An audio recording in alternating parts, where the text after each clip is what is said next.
అందరికీ నమస్తే. ఆగస్టు 15 సందర్భంగా ప్రముఖులు ఇచ్చిన స్పీచ్లు జనాలను తప్పుదో పట్టించే విధంగా ఉన్నాయి. ప్రముఖులు స్పీచ్లు ఇచ్చినప్పుడు చాలా జాగ్రత్తగా మాట్లాడాలి. అయితే ఇక్కడ గవర్నమెంట్లో ఉన్న వాళ్ళు తప్పుదో పట్టించే విధంగా మాట్లాడారు. కేటీఆర్ కూడా మాట్లాడాడు. కేటీఆర్ మహిళల ఉచిత బస్సు గురించి మాట్లాడారు. కాకపోతే అది ఆగస్టు 15 స్పీచ్ కాదు, ఒక ప్రెస్ మీట్ అది. దాని గురించి చెప్తాను నేను తర్వాత. ఇక్కడ ఏమైందంటే ఏం మాట్లాడుతూ వినండి. సీఎం రేవంత్ రెడ్డి గారు గోల్కొండ కోటలో మాట్లాడారు. ఎక్కడ బాక్రానంగల్ ఎక్కడ కదా, ఎక్కడ బాక్రానంగల్ ప్రాజెక్టు ఆయనతో అవగాహన లేదా? రాష్ట్రాలకు అవగాహన లేదా?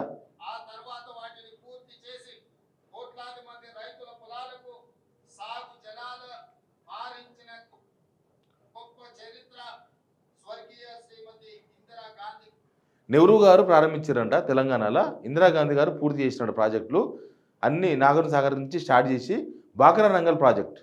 ఎక్కడుంది బాక్రానంగల్ ప్రాజెక్టు మన తెలంగాణలో? మీకు ఎవరికైనా ఐడియా ఉంటే, అడ్రస్ ఉంటే నాకు కూడా పెట్టండి, నేను కూడా విజిట్ చేస్తాను. నాకు కూడా చూడాలని ఉందని. ఎందుకంటే మన తెలంగాణలో బాక్రానంగల్ ప్రాజెక్ట్ లేదు. లేని ప్రాజెక్టును తీసుకొచ్చి ఇక్కడ పెట్టినారు. ఎక్కడుంది బాక్రానంగల్ ప్రాజెక్ట్? హిమాచల్ ప్రదేశ్లో ఉంది. మరి హిమాచల్ ప్రదేశ్లో ఉన్న ప్రాజెక్ట్ గురించి మన స్పీచ్లో మన ముఖ్యమంత్రి గారు ఎందుకు మాట్లాడుతున్నారు? రాసిచ్చిన వాళ్ళకు తెలివి లేదా? లేకపోతే రాసిచ్చిన తర్వాత కనీసం సీఎం చెక్ అన్న వేసుకోవాలి కదా.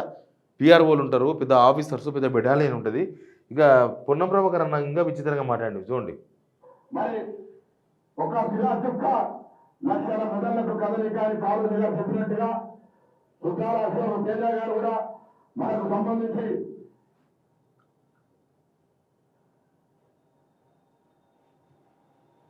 ప్రపంచానికి సమయం ఒక్కటి ఆహ్వానించాను. నేను సైతం అనే ఒక పద్యం మనకు చిరంజీవి సినిమా గుర్తుకొస్తా, కానీ అందుకన్నా ముందే ఉన్నది శ్రీశ్రీ గారు రాసిండ్రు. అది నేను సైతం అని పాట. అది చాలా గొప్ప సాంగు. అది సుద్దాల అశోక్ తేజ గారు రాశారని చెప్తున్నారు. నిజానికి అది రాసింది శ్రీశ్రీ గారు. అక్కడ కూడా ఇది కరీంనగర్ అనుకుంటా. అక్కడ జెండా ఎగరేసిన తర్వాత మాట్లాడిన మాటలు. ఇట్లా ప్రముఖులు ఇంకా చాలా ఉన్నది. అసలు మా పాలమూరు ఆనుముత్యం గురించి కూడా చెప్పాలి. దొరుకుతారు మా పాలమూరు ఆనిత్యం. ఈయన మా పాలమూరు ఆనుముత్యం, పాలమూరు మహబూబ్ నగర్ ఎమ్మెల్యే ఎన్ఎం శ్రీనివాసరెడ్డి గారు చూసిన అజెండా తలకిందులు చేసి పెట్టుకున్నాడు. పోనీ నేను అనుకున్నా ఊసిపోయింది ఏమో ఎవరన్నా ఈ సందడిని అనుకున్నా. తీరా చూస్తే పెట్టుకోవడమే అట్లా పెట్టుకున్నాడు. అది ఊసిపోయింది కాదు, ఆయన పెట్టుకోవడమే అట్లా ఉల్టా పల్టా పెట్టుకున్నాడు. ఎమ్మెల్యే ఒక నేషనల్ ఫ్లాగ్ను ఎట్లా పెట్టుకోవాలని కూడా తెలియదు. ఎందుకంత టెన్షను? ఫస్ట్ టైం ఎమ్మెల్యే కూడా కాదు కదా, second time MLA. First time already ఒకసారి బై ఎలక్షన్లో గెలిచింది కదా. దీన్ని కూడా మరి ఎవరో పెట్టిన వాళ్ళు, లేకపోతే పెట్టుకున్న వాళ్ళు, పెట్టించిన వాళ్ళు, వాళ్ళకి తెలవాలి, క్లారిటీ ఉండాలి. కాకపోతే మా ఎన్ఎం శ్రీనివాసరెడ్డి గారు కాబట్టి నేను చెప్తున్నా.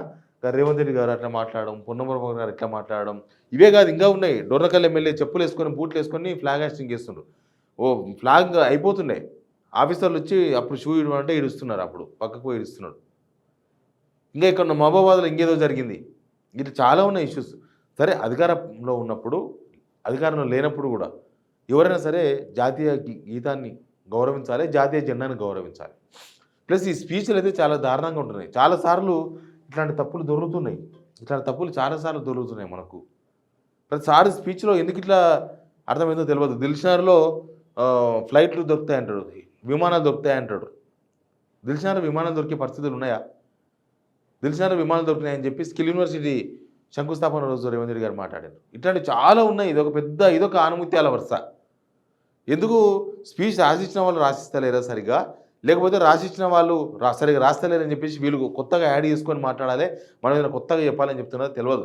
కానీ వాళ్ళు మాట్లాడే మాటల్లో మాత్రం చాలా తప్పిదాలు ఉంటున్నాయి. వాళ్ళు మాట్లాడిన మాటల్లో కరెక్ట్ ఉండలేదు. ఎందుకంటే అందరూ ఫాలో అవుతుంటారు. ప్రముఖులు మాట్లాడినప్పుడు సామాన్య జనం ఫాలో అవుతుంటారు. వాళ్ళను తప్పుదో పట్టించినట్టు అవుతుంది. తెలిసిన వాళ్ళు ఏమో నాలాగా అనుకుంటారు, ఏంది ఇట్లా మాట్లాడుతున్నా తెలియదు, ఈంత తెలియదు ఆయనకు అని. మరి ఎందుకంటే మాట్లాడుతున్నా తెలియదు. బట్ వాళ్ళు చేసిన తప్పిదాలు ఆగస్టు 15 సందర్భంగా వాళ్ళు చేసిన తప్పిదాల మీద చెప్పాలనుకుంటున్నా. Please subscribe signal TV.